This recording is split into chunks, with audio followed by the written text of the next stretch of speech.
Hi, this is Lawrence McKendall with Scooberlicious Ultimate, and we're back for a long interview. We had a great flame cast with Ryo Kawaoka, and I said, you know what? How about sticking around? We can continue the conversation, really wax poetic, long conversation about his career, his philosophy about Ultimate. He's got a very interesting arc of a career and some interesting thoughts about the game. And I thought everybody here would like to hear those and really understand. And we're taking questions, so if there's anybody out there besides Mom that you want to pose a question to this talented gentleman, please join it. So let me just tell you a little bit about Ultimate Frisbee and Scooberlicious Ultimate. Why does this exist? I've played Ultimate Frisbee for almost 20 years, and I've been around the sport, I've observed the sport, and to enough that you get to the point of really looking at people in so many different layers beyond just throwing a disc.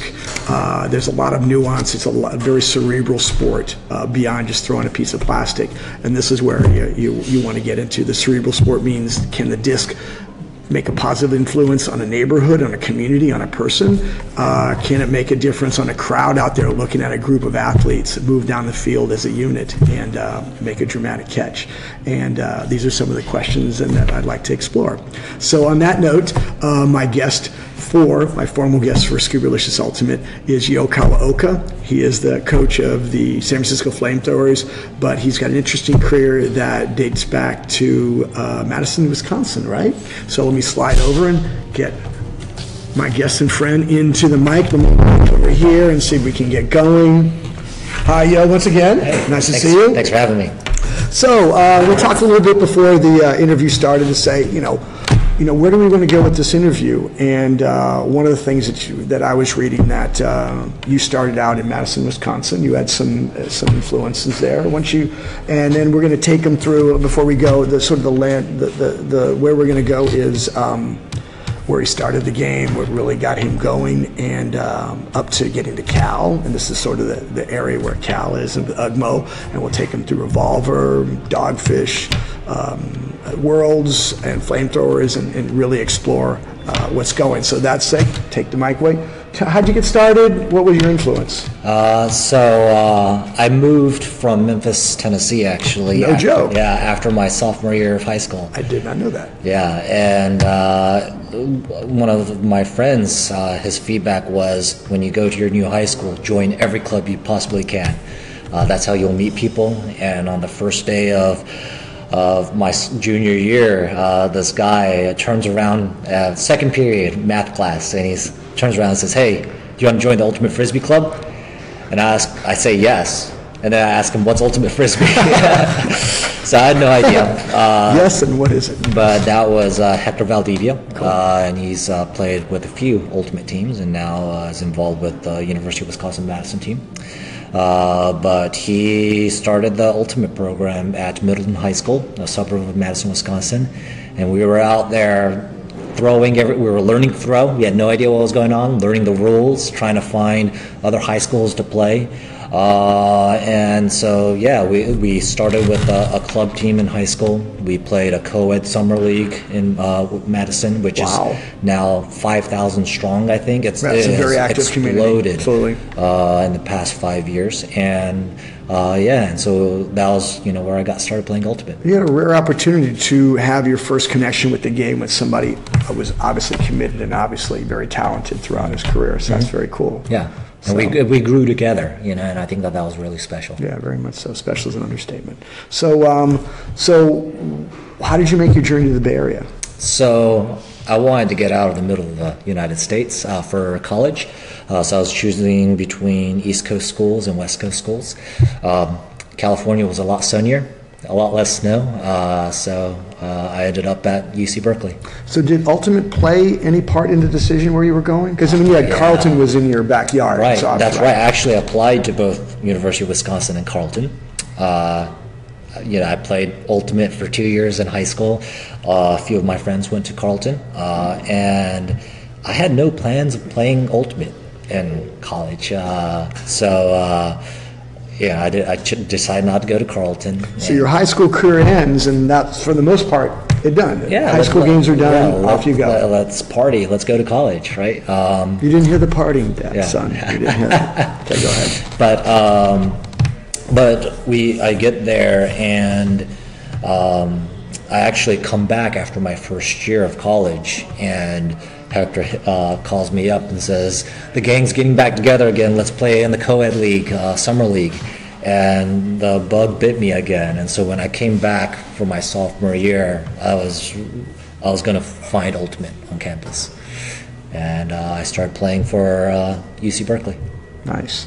Now you played for Berkeley, but you had some other iterations. You had your high school team was called what? Mofo Poho. Okay, Mofo Poho. And then you had Oaks, which was... That was after college, right. Actually. That was my first open club team. My bad. Yes, you're right. So talk to me about your experience. Had Ugmo been formed, or were you part of the... I mean, where was it in the pantheon of being a decent team? So Cal has had a historic men's and women's team throughout the 80s and 90s. Some of them have produced legendary club players, including Taro Ramberg, I believe, from Santa Barbara Condors. And at that time, so about 2000, 2001, we were rebuilding the team. We were also rebuilding its identity and brainstorming, hey, what should we call this team? And so one of the names that we came up with was Ugmo, and of Lisa Simpson fame. Love that name. Yeah, and so now we casually reference it as the University of Greater Metropolitan Oakland. Like that reference too. It's very funny. Yeah, very cool. Right on. So in that arc, was it a competitive casual team, or were you sort of eating red meat and starting to get like a taste for we want to be better? That's exactly. And so we were led by Michael D'Souza, who for many years ran the Arthur Anderson Ultimate Frisbee team in Alameda. And he wanted to become a great college team. He wanted to be the leader of a great college team and bring it to nationals, because we hadn't been to nationals in about 5 years at that point. And he brought in a coach. We were all training together, lifting weights. Some of us were lifting weights. Some of us were hitting the track. But we were all throwing. We were all coming to mandatory practices and going to the most competitive tournaments in the country. So let me interrupt for a second. So there had to have been a buy-in with a number of players. I mean, there's a crossroad with any team that I've seen, that you get people who want to be casual, you got others that want to be at that high level. So was there a collective, or did some people drop off going, I want to play casual? There were a lot of people that dropped off. We had some talented, very physically gifted folks that said, that's not my scene. I don't want to go spend so much time working out, and what good is it going to do? And on the other hand, we had a lot of young players like myself, Dan Hodges, Gabe Sonke, both played for Jam, and they were really excited about playing a collegiate sport, representing a college, and traveling and competing. Right, very good.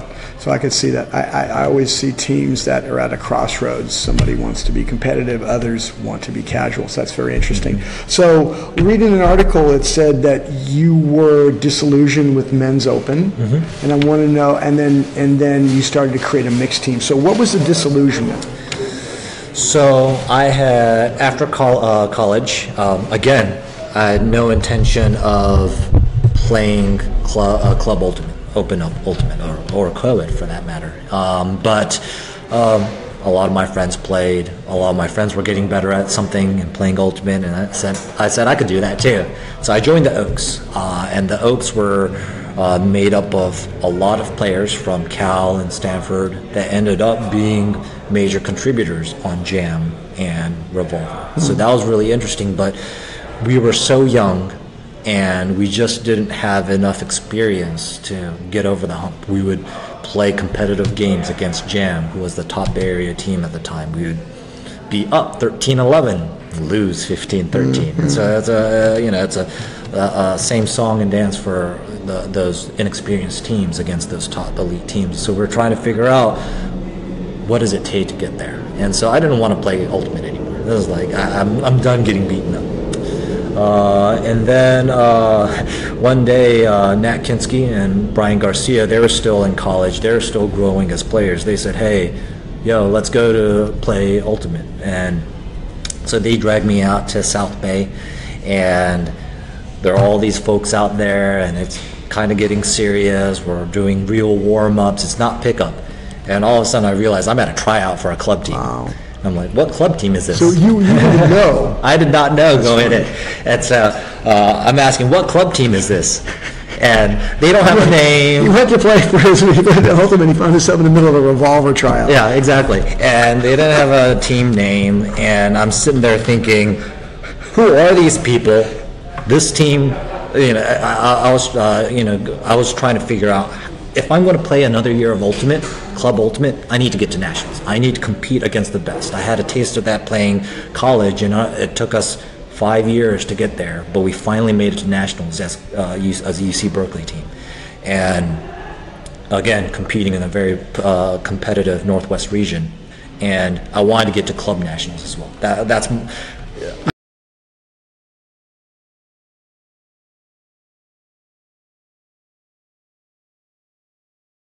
I was able to hang on.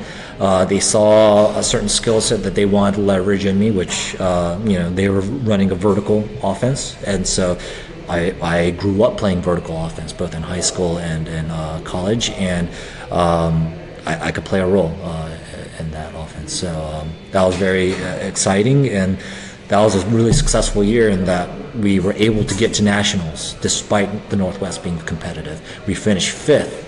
For a first-year team, cool. It was pretty unheard of, yeah. And we were all, most of us were just out of college or in college, and so it was a great experience. Very cool. And so that was 2006. 2007.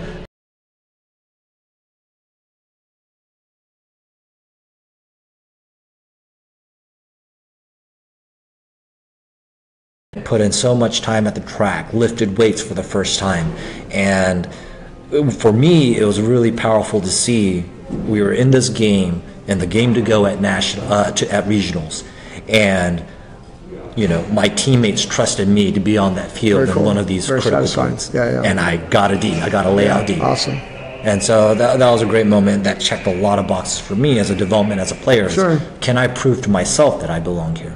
So let me interject here. And hi, Ryo. How you doing? Thanks for joining us.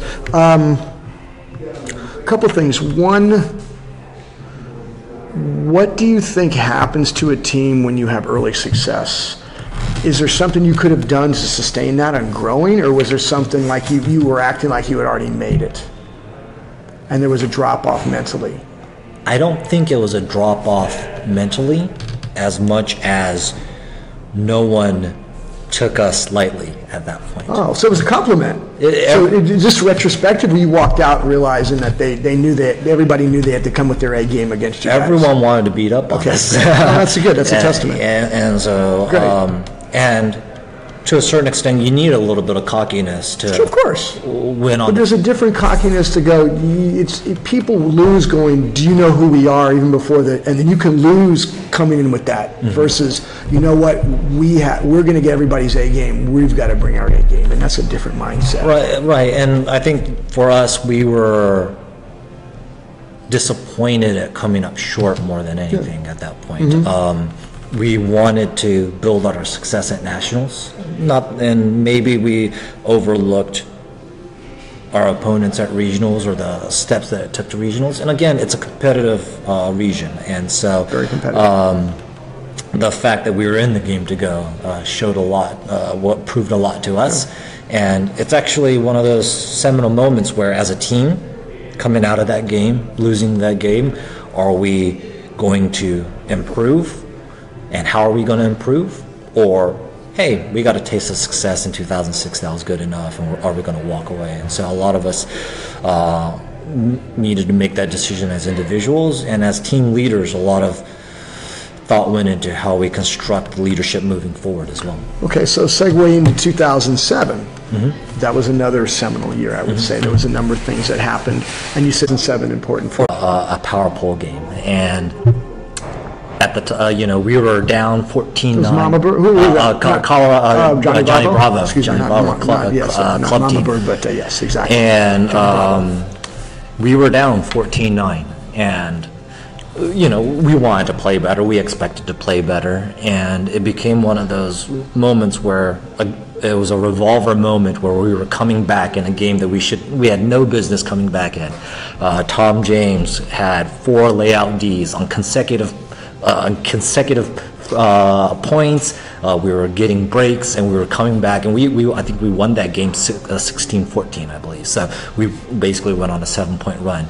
And that was a really key moment because it showed to us. For the organization. Right. Because for us, we knew that, we're good enough to compete here. No. We are a 5th place team. That's a big, yes. Yeah, exactly. That situation coming back, Exactly. And it also showed to all these other teams, and particularly the members of Johnny Bravo, we were here to stay. It was a draw line in the sand. Exactly. And that was a period. That was a game before Martin Cochran and Bo Kittredge and Mac Taylor. They were on Johnny Bravo in that game. They watched us play that game with a certain fervor. There were casualties. You had this big bogey, though. Yeah. Because you took out Johnny Bravo. Well, 2008.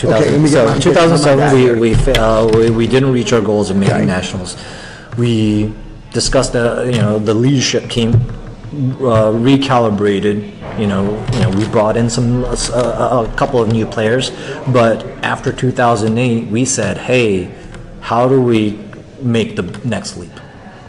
And a lot of members of our leadership saw a few different ways of making that change, and part of that was recruiting some of the big guns and. So you weren't poaching. That's right. So just to clarify, did you poach, or did they come knocking on your door, or was it a mutual exploration? It was exploration is the right word. Hey, what are you about? And hey, where do you want to go? We talked to some of those players and asked, where do you want to go? So who was the catalyst from Johnny Bravo to bring the other two, or were they all individually ready to jump? Martin Cochran was the first player from Colorado to join us, and for him it was a natural transition to he was working in San Francisco. It's a hotbed for technology, and so that's where he wanted to be. But he still wanted to keep playing Ultimate as well, and he saw us in a different. We were different than the other Bay Area team, San Francisco Jam, and it wasn't a matter of better or worse. It was, hey, which fellows did I want to play with, play Ultimate with, and hang out with. And so Martin joined Revolver that following year. Very cool. That's a great story. Oh, by the way, we're at the Sports Basement in Berkeley, so if you're hearing any sounds, it's from this great store, and they've been gracious hosts. I just want to say hi out while we're doing this, because right behind the walls is the entrance to the thing, so you're hearing things dragged around the floor, but they're gracious hosts, and shout out to Sports Basement. So you made a comparison to Jam. That's right. Is there an easy way to compare and contrast the two teams, Revolver and Jam? I think so. I mean, Jam was... Were they on the way down while you were on the way up, or were you both on the way up and you just happened to hit meteoric? Oh, I think we were very similar in why we were there. We were friends. We wanted to hang out together, and we just happened to all be playing Ultimate, and that was a way to compete and hang out together and hopefully succeed together as well. But Jam had an identity, and they had their group of people, and we were growing. They grew up 5 to 7 years ahead of us, and we were growing up behind them for many years.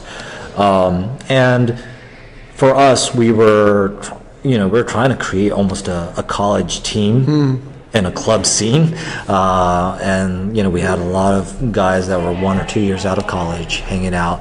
And even in 2008, 2009, and 2010, we were still like that. We were just, hey, we're recent college grads hanging out, being friends. And so that allowed us to compete with Jam as well, in the sense that we were recruiting from the same player pool. We recognized that, hey, there are other players out across the United States and the world as well, and so we just happened to look a little bit broader in finding our friend groups. Yeah, very cool.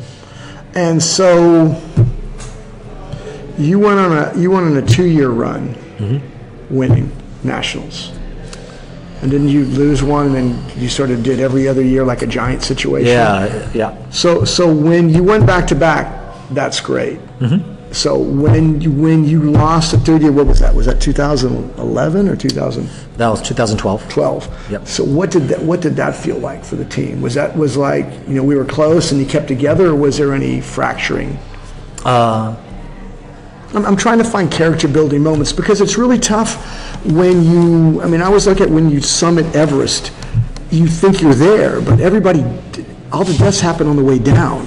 And if you think you're there and you've made it, and actually it's being able to sustain the summit is what really builds character. And so I'm curious, where was the mentality of Revolver to reload, and this is just, rub it off and continue to, and it's just a small bump on the road? Well, I think it's important to recognize that starting in 2009, which we lost in the finals that year to Atlanta, until 2013, so we had a consecutive run of those years playing in the finals of nationals.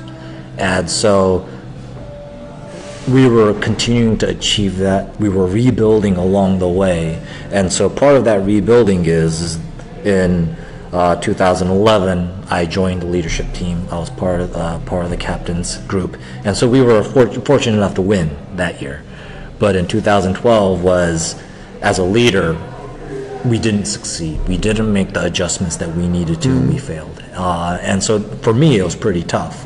There's a picture on Facebook somewhere of someone captured of me just sitting there by myself, just looking into my hands, reflecting after the game. But we go from 2012, when we lost in the finals of nationals, to 2013, bringing in 8 brand new players.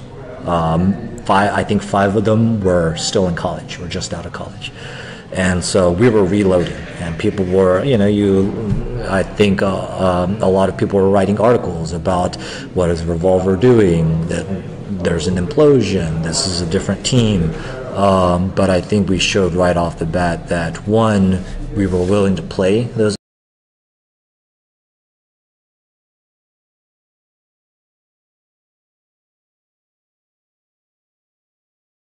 and play in the big games and semis and finals. But in the end, it's providing a platform for those young players to showcase their talents. Yeah, very cool. Like that very much. So let's jump to Worlds. You went 2012. You went 2012. You've been at nationals. What is the energy at Worlds versus rolling in and winning nationals? So 2000. Or even the air at being a national tournament versus the Worlds tournament. So 2012 was we had Worlds in July and nationals in October, and so they call it the double peak, where you have to you qualify for the 2012 Worlds by winning 2000 and 2011. Did not know that. Hey, this is cool. Yeah, and so we were, that's why in 2011 we were really invested in winning, because it's announced 2012 Worlds is in Japan. I'm Japanese. I wanted to play in Japan. You're so stereotypical, man. And so we were very fortunate enough to qualify for the Worlds tournament and represent the United States in 2012, and that was one of the most amazing tournaments I've ever attended. The grass was like a putting green. Yeah, it looked like beautiful fields. I couldn't tell, but it looked really. And we would play ultimate in a rainstorm, destroy the fields, and then the next day they would recover. Wow. It was just amazing. Wow. It was the field complex that the Japanese youth national team practiced at. Very cool. And so it was a pristine field. There were, we were in Japan, so there's great food everywhere. Everyone's enjoying the public transportation and the funny names that Japanese people would put on, Americanized names that they would put on things. Very cool. But the competition was very interesting, and because it's the top teams from across the world, and we were facing Canada in the semifinals and Great Britain in the finals, and so it was a really big moment for us to be able to represent the United States at that tournament. It was we took that moment to also do something unique in that we invited a player that's not a Revolver player to our team. That was Kirk Gibson, and it was really exciting to learn from him how he sees Ultimate, how he plays Ultimate. So how did that come about? Why was the need? Where was the revelation going? We need to pick someone from outside the fold. Well, I think that for Revolver, we've always believed in growing players and growing programs, and we wanted to grow ourselves as well. And we saw Kirk Gibson as a person that was really exploding in the Ultimate game, even as early as 2012. I think he was a very great college player before that, and so some of the players had built a relationship with Kurt and said, "Hey, do you want to be part of the United States, the team representing the United States Open team?" And so he was very graciously joined us, and it was great playing with him and building a camaraderie with him as well. He loves One Direction, and so everyone around him in the hotel room, he'd be blasting One Direction as his alarm clock. We're going to edit that out from the video. Okay. That's what everyone woke up to. So. Yeah, very cool. So that said, you learned some things. I mean, there were some things that. So I'm curious. This one infusion of someone outside. What were some of the takeaways that were?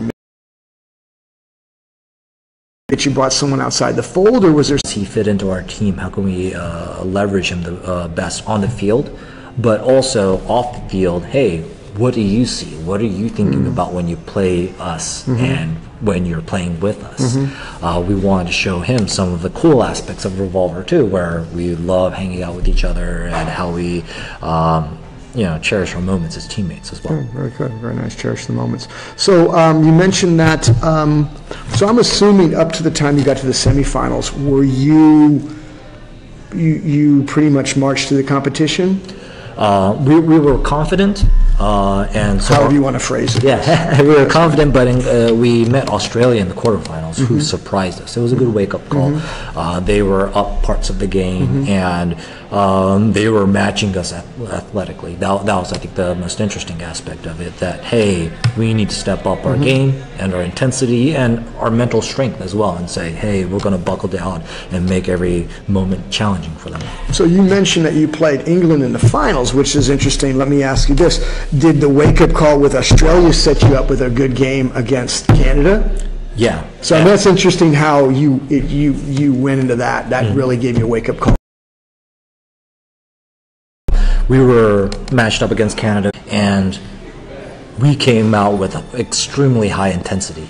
And I think that both for us, both for Great Britain and the fans, it was just unfortunate that there were nerves, and we had a lot of experience at that point in playing and losing in finals. We know what it meant to us, and I think it was a little bit of a new experience for the Great Britain team, where they were the champions of Europe. They've won multiple years in a row, but they were coming in and saying, hey, we just, how do we respond, and how do we start this game against this Team USA team? And it didn't live up to that showcase game, but for us, we also came prepared to, compete. Which is great. So you put the medal around. So you peaked.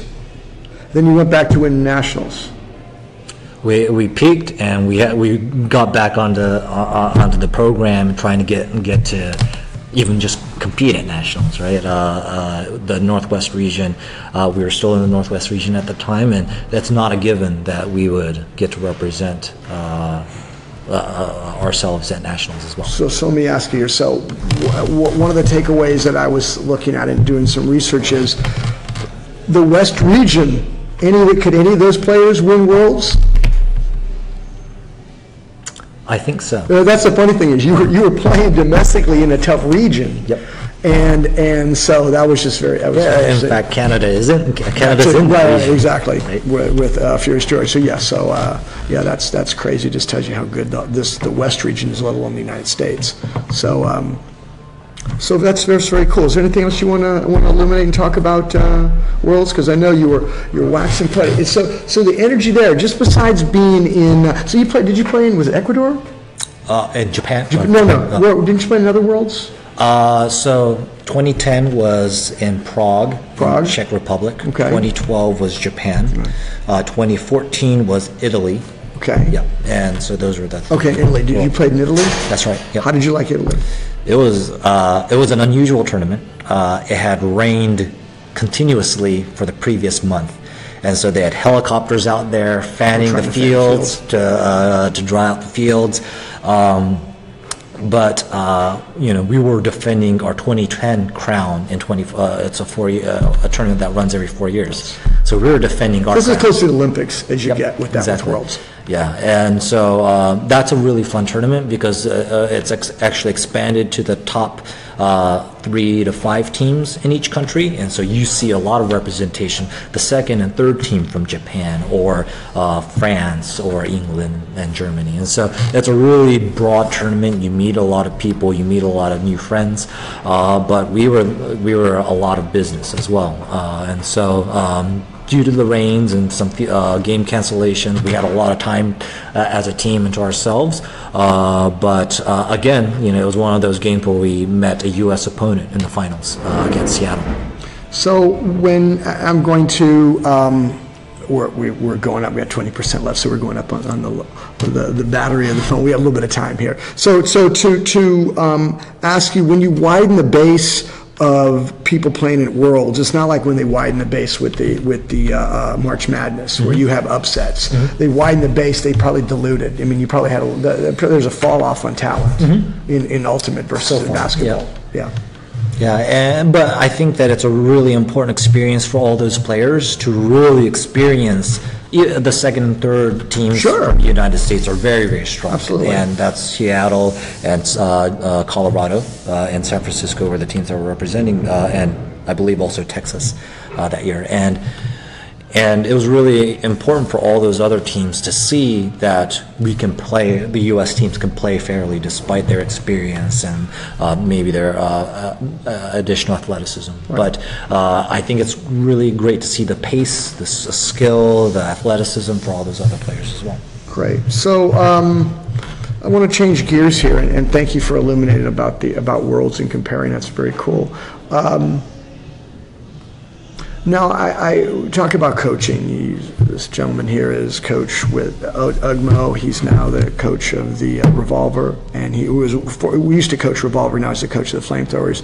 And I posed the question before we started the interview: if you had a chance to, say, coach the Japanese team, what would you do? How would you tweak the game to bring their game up? And if you've seen the Japanese play, the Buzz Bullets or the Japanese team are amazing. They're very cool. But I was curious to see with my friends here, knowledge of the game, how would you tweak that game to bring it up? So I think one of the things that you need to recognize right off the bat is they play a lot of their ultimate with chemistry, whether it's offense or defense. You see them play a lot of junk defenses where they're communicating and understand their roles and responsibilities on the field, all the way to on offense. A lot of times you'll see them throwing the frisbee before the cut's even made to a spot that in U.S. Ultimate no one would ever guard that. And luckily, no one in Japan guards that apparently either. And so, take an example like the Buzz Bullets is really interesting in that we actually played them in a tournament a couple of years back where they asked us for feedback on, hey, how should we change our style? What could they were here playing domestically? Exactly. Where'd you say, up in Seattle? Up in, I think, just outside of Seattle. Okay. Yeah. And so they asked us, hey, what should we be improving? And what was interesting is that for us, our feedback was we play a very hard-nosed brand of Ultimate where we're trying to challenge every pivot, every throw, every cut. And so we're trying to challenge them for over the course, if you're going to make 99 cuts, we're going to stop 99 of them and see maybe you'll get lucky, maybe you'll beat us athletically on the 100th one. On the flip side, Japan is taking a lot more risks and a lot more gambles. They want to say, hey, can we pop up out of nowhere and try to get a poach D or a stab D or surprise you with our athleticism and sneak past you and get this D. And so I think that for them, they were surprised at how much work we were willing to put in to battle pivot after pivot and cut after cut, as opposed to generating higher risk situations. We were just trying to outwork our opponents, and they were trying to create risk situations. So I think that was one of the pieces of feedback that we were giving, is that, hey, when you create those risk situations, you're gambling. You're increasing your risks by a chance of getting a D by 20%, but that also means that you're increasing your chances of getting beat as well and creating an opening and things like that. And so we learned a lot from that conversation, and one of the things that I think they recognized was to be more physical and be more aggressive. And to be honest, I think that you see that play out in some of the years following, where they're a little bit more aggressive on the marks or downfield as well. So you've seen some of that. They took your feedback to heart. You've seen some of that. Yeah, but again, and Ultimate it's a sport, but it is a non-contact sport, and so we're not asking teams or players to be more physical, but with greater skill and athleticism, beat them to the spot. It's both a mental and a physical game. Sure. That I was talking to Yo about was while he was on Dogfish, he was in the first year. It was happening. Mara was doing a series of illustrations for MLU, and someone said to me, "Hey, Yo, did you see that poster of you?" And I'm like, am I doing something cool? Is it a good photo? That's what I was I was worried that I was on the wrong side of the photo, but it's really posterized. Yeah, exactly. That'd be horrible. But it was actually a really interesting illustration of the dichotomy of me being Japanese and Asian, wearing gloves, and being a little bit shorter compared to this white European male who's 5 or 6'8", marking me, and that Goliath versus cool. marking me was an interesting dichotomy. I'll put it on the website so you can see. Most of you probably seen it. It's an amazing. It captures the energy, the intensity.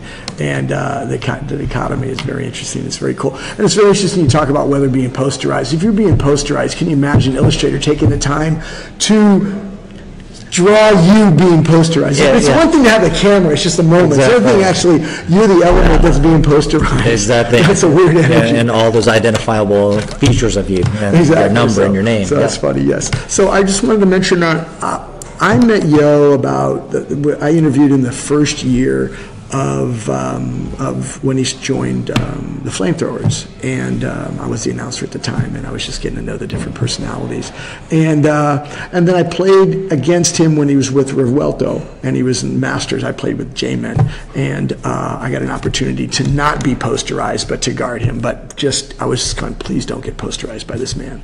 But what he doesn't remember, maybe he does. I first met him when I was doing an ad. We were doing an ad for the Easy Stick toupee company, and I was the before and he was the after, and it was awkward. I was like, I thought I was coming for a different thing. So yeah, that takes me way back. I'm joking. That doesn't. So anyway, but thank you for playing along. Yeah. So let's talk about for the youth today going up, conditioning, mental preparedness. What would, if you were coaching a youth team, an individual and a team, what would be some of the tips you would give to an individual and a team to move them down the road and improve their play? I think that there's a really big emphasis on the physical aspects of the game right now. Go work out, go hit the track, lift weights, do some plyos. But when it comes down to it, Ultimate's still a skill-based game. If you can't catch the frisbee, you can't throw the frisbee. So learn to catch the frisbee. Any situation where you're always trying to improve your catching skills and your trust with your teammates that you can catch anything. So So that it starts there. Right. It's a skill. It's a skill-based game, and then once you catch it, you have to be able to throw it. And so, whether you can throw it with your throw backhands or hammers or scoobers or forehands, whatever it takes, building that repertoire is important as well. And if you were going to be building a team, what would be some of those building blocks as far as some of the drills, some of the things that build camaraderie for a team that would move a team from a basic into a more advanced skill set? Mm-hmm. I'm a big believer in competition, and so on Revolver and Pro, we do a lot of 2-on-2, 1-on-1 drills. And so part of it is, when it comes down to, a lot of times you're isolated on a field and you need to be able to compete in a one-on-one matchup. And sometimes you're matched up against someone that's athletically or physically just different than you. Of course. But you need to learn ways through experience how to combat that, to minimize the damage, to even win those challenges. Great. That's great advice. Do you plan to do any coaching of any of the high school teams in the near future? Or is that something that's like after you've retired from the game? I think it's a little bit further down the road. I'm still learning a lot as a coach. My style that I coached in college with Ugmo is very different than it is with the Flamethrowers or Revolver. And it's not just because the players are older or different as well. It's also just the approach, and also putting a lot more trust in individuals and the team to be able to, it's not everything needs to be micromanaged, right? There's a lot of trust and learning that comes in making mistakes or trying something out. And so I think I give a lot more free reign as a coach these days. Very cool. So you're not the fire and brimstone. So when you're at a halftime, or you're at, you let's say the half. I mean, what is your approach? I mean, if the team needs a boot in the butt, what does that look like from you? Is it just simply you're very methodical, you know what to do, or is there sort of a fire and brimstone-esque speech you go into? It's a little bit more methodical, I think. I bring a lot of emotion and intensity as a player and on the field, but as a coach, I think that's not what players are looking for out of my voice. And so it's a lot more methodical and strategic. That's fair. So I saw you coming off the field. That it was very interesting. You came off the field. You were very quiet and you were very coach-like. And I'm wondering, did you want to be in there? Was some of you wanted to be in there, or you pretty much have suspended that now that you're the coach and you're not playing? I'm very willing to be a coach in pro, because I think for me, my style of play and the things that I enjoy playing in Ultimate doesn't match up well for me in the pro game. Yeah, so I think part of it's the bigger field. For me, I actually enjoy throwing the throws into the tight spaces, having to maneuver my throws or my pivots between players.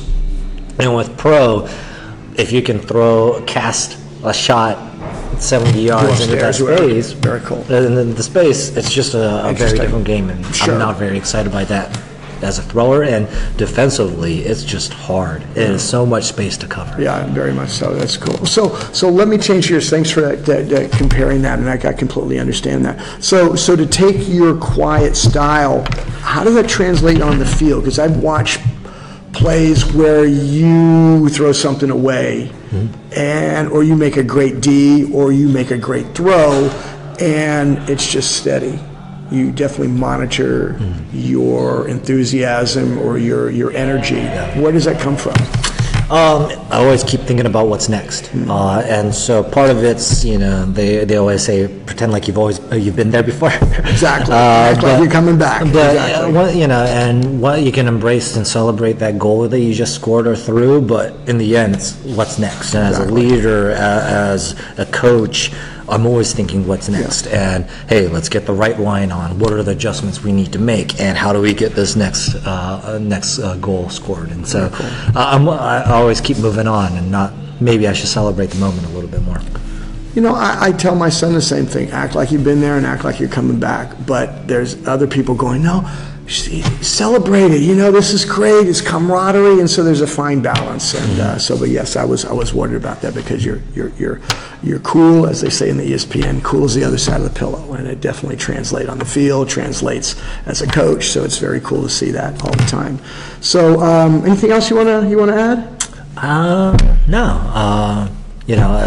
Thanks for having me. You're very welcome. Thank you for jumping in and chatting.